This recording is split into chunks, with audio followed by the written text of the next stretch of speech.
Hi everyone, today let's do the poem Amanda from First Flight, Class 10th book, which is written by Robin Klein. The poem is about a little girl Amanda who is constantly pointed out by her mother for making mistakes. The poet Robin Klein has beautifully expressed the girl's feelings in the poem about how she is controlled and instructed by her mother for small things. Let's read this poem and let us also understand how Amanda reacts to her mother's scolds, because when her mother is scolding, she is in a very different kind of a world, in her own imaginary world where she feels that she is a princess and she is free and uncontrolled. Let's read this beautiful poem written by Robin Klein, then the poetic devices and rhyme scheme of the poem, followed by significance of the title and moral given by this poem. But first, let's know something about Robin Klein. Robin McMurray Klein is an Australian author of books for children. She was born on 28 February 1936 in Kempsey, New South Wales, Australia, and now resides near Melbourne. She had her first short story published at the age of 16. Her notable works are Hating Alison Ashley, Halfway Across the Galaxy and Turn Left, Came Back to Show You I Could Fly, and many more. She won the South Australian Festival Award for Literature in 1998. Due to her ill health since 2005, she has been in a nursing home and is no longer able to write books.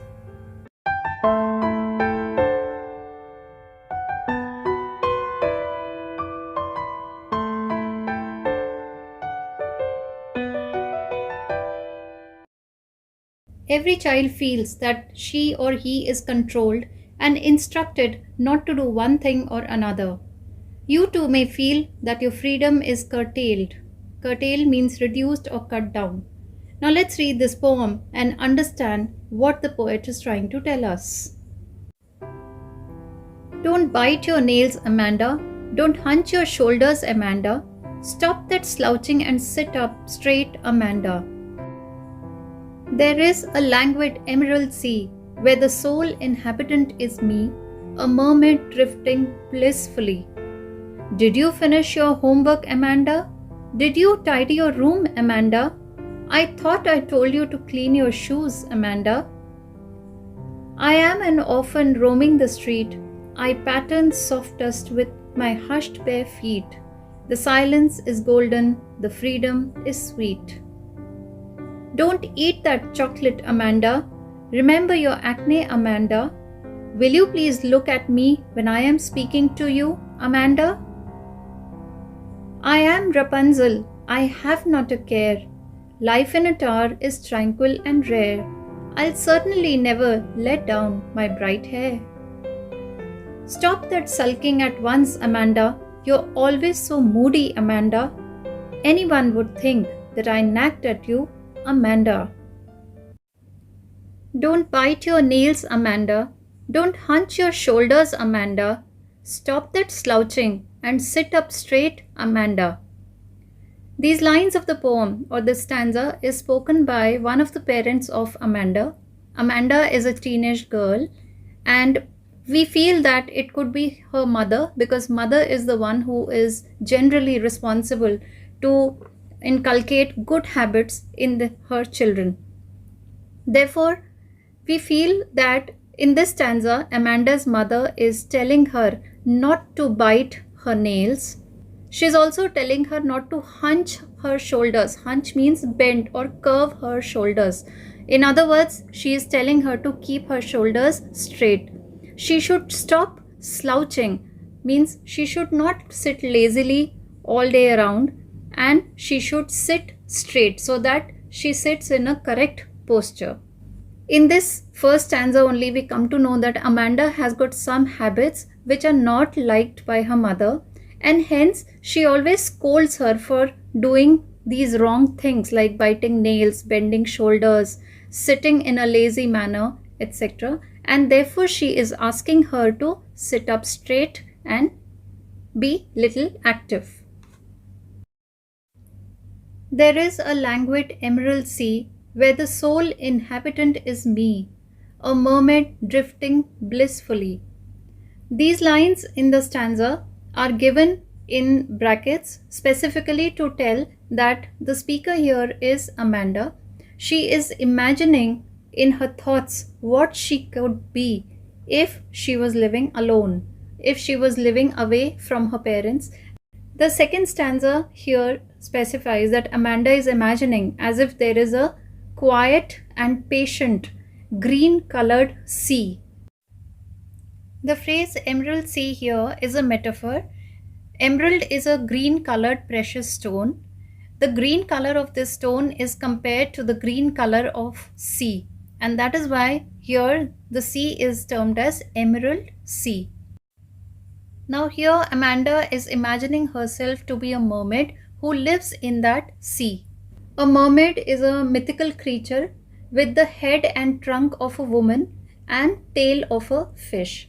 So she is imagining herself to be a mermaid who is living alone in that sea and who is drifting blissfully, means she is moving on the water currents very happily. She is very relaxed. She is very happy to be alone. There is no one around her to taunt her or to scold her. So when Amanda's mother is scolding her or taunting her or nagging her, at the same time, Amanda is lost in her own thoughts and in her imagination, where she feels that she is in some other world. Did you finish your homework, Amanda? Did you tidy your room, Amanda? I thought I told you to clean your shoes, Amanda. In this stanza, again, Amanda's mother is scolding her. The mother asks Amanda if she had finished her homework or not, if she had cleaned her room or not. And she also reminds her to clean her shoes as well. So in this third stanza, the parents feel that Amanda is a very careless girl who doesn't clean her room, her shoes, and who doesn't do her homework, and therefore the mother is constantly scolding her and is quite frustrated with her. I am an orphan roaming the street. I pattern softest with my hushed bare feet. The silence is golden, the freedom is sweet. Now again, these lines are given in the brackets, which tell us that these are the imaginations or thoughts of Amanda. She is again into her imaginary world and she feels that she is an orphan. Orphan is a child whose parents are no more, they are dead. And as an orphan child, she is just roaming in the street because she has no one to scold her or control her.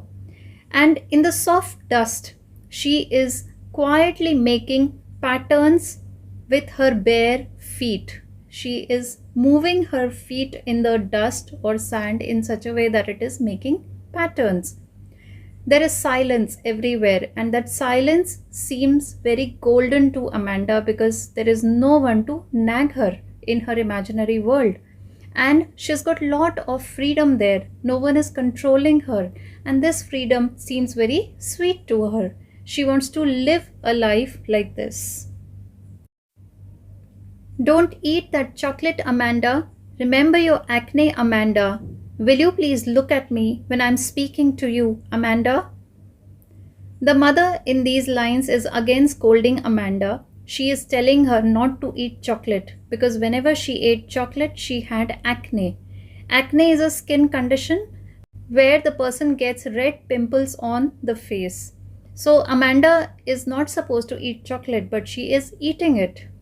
And while the mother is speaking to Amanda, she is not looking at her, and therefore the mother scolds her to look at her when she is speaking to her.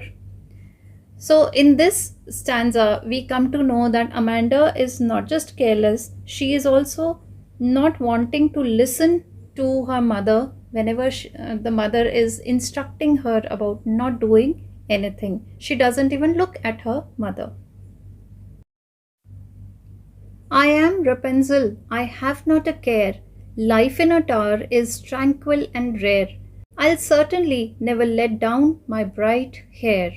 Now again we can understand that since these lines are in brackets, these lines are spoken by Amanda, who again is in her imaginary world. She is in her thoughts and she is imagining herself to be a Rapunzel.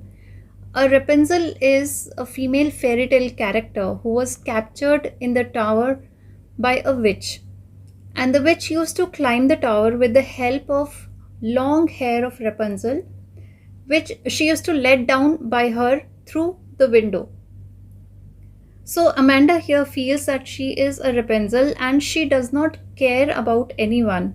She is living her life in a tower where her life is very calm. And this kind of life is very rare because one generally does not find a very calm and cool life. But she has decided that she will never let down her bright hair for the witch to climb, just as Rapunzel had done that so that the witch could climb with the help of the hair. On the other hand, Amanda will not do it so that nobody will enter the tower and disturb her or try to control her. So in other words, Amanda is imagining herself to live in a tower where she will not care for anything. She will live alone, she'll be calm, and she will never let anyone enter that tower to disturb her peace of mind. Stop that sulking at once, Amanda. You're always so moody, Amanda. Anyone would think that I nagged at you, Amanda. Now here the mother is again complaining that Amanda is always sulking, means she is always in a bad mood. So she tells her not to be in a bad mood. She tells her not to be moody, that is emotionally unstable. Because anyone who would look at Amanda will think that her mother is always nagging her or harassing her by scolding her again and again. Therefore, the mother tells Amanda to be in a good mood, to be very happy. The poem ends here, and it looks like after this stanza, Amanda stops imagining. She has come back to the real world and she now faces her mother's scolds and spanks.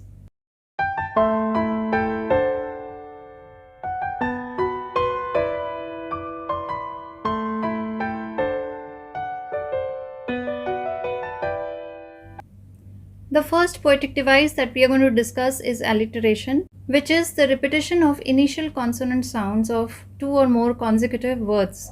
The examples of alliteration in this poem are stop that slouching, where sir sound is repeated, sit up straight, here also sir sound is repeated, stop that sulking, again sir sound is repeated. The next poetic device is anaphora. Here the first word is repeated in consecutive lines. Let's take the first stanza. Here the word don't is repeated in line 1 and 2. Similarly, in stanza 3, the word did is repeated in line 1 and 2. The next and very important poetic device is repetition, which is the repetition of a word, a phrase or a line throughout a poem. And it is very clear that in this poem, the word Amanda is repeated again and again, especially in the stanzas 1, 3, 5 and 7. This word appears in every line. Therefore, repetition is very evident in this poem. Another poetic device used here is metaphor. Metaphor is comparison of two dissimilar things on some common aspect. Now here, the phrase emerald sea is a metaphor because here a comparison is made between a precious stone named emerald and the sea. Both of them are green in color.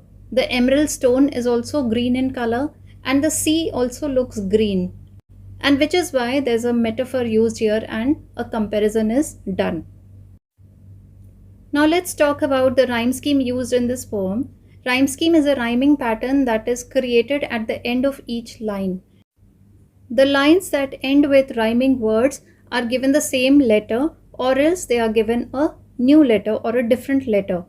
To pick out the rhyme scheme of this poem, we'll take the first two stanzas because this rhyme scheme is repeated throughout the poem. So let's start. First step is to underline the last words of each line. Now we can see that in the first stanza, the word Amanda is repeated in the first and the second line. Since the first line will always take the letter A, the second line will also take the letter A because Amanda is repeated. The third line ends with straight, so we are going to give it a new letter B. Again in the fourth line, there is only one word Amanda which matches or rhymes with the first two words, and it will take the same letter A. So the rhyming pattern of the first stanza is A, B, A. Now let's come to the second stanza. Here the word see, me and blissfully are rhythmic. They are rhyming. Therefore, we'll give it the same letter C for each line because these words are not rhyming with any of the words in the previous stanza. Now if you look at the entire rhyme scheme, it is A, B, C, C, C. And this rhyming pattern is continued or is repeated throughout the poem. Therefore, the rhyme scheme of this entire poem can be A, B, C, C, C.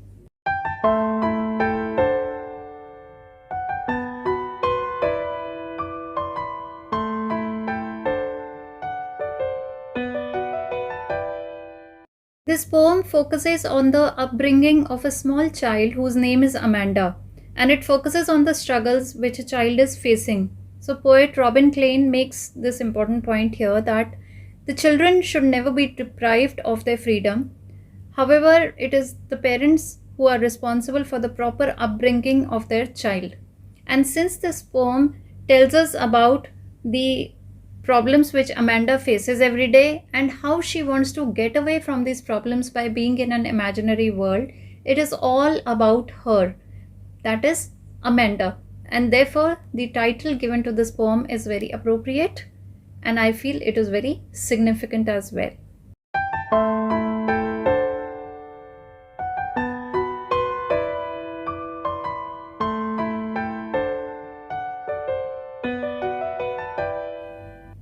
Now let's discuss the moral of this poem. The poem Amanda, which is written by Robin Klein, always teaches us that parents and children should always have good relationship between them, and parents have all the right to inculcate good habits in their children. They try their best to teach their children moral values and help them if their child is getting into some wrong habits.